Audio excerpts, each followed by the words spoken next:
Բայց այդ բարեփոխումները բացարձակապես կապ չունեն այն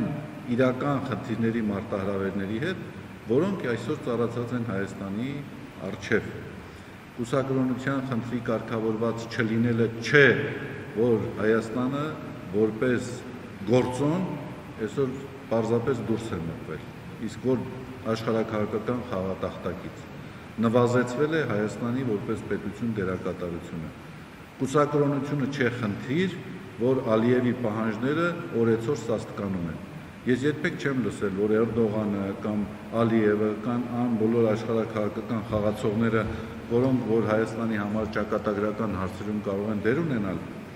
Հայաստանի նկատմամբ իրենց օրակարգերը ձևավորեն, պայմանավորելով կուսակրոնության խնդրի կարգավորված չլինելու հետ։ Սա ուղղակի զավեշտ է, չէ՞, ծիծաղելի է։ Հիմա մենք դրել ենք կուսակրոնության հարցին քննարկում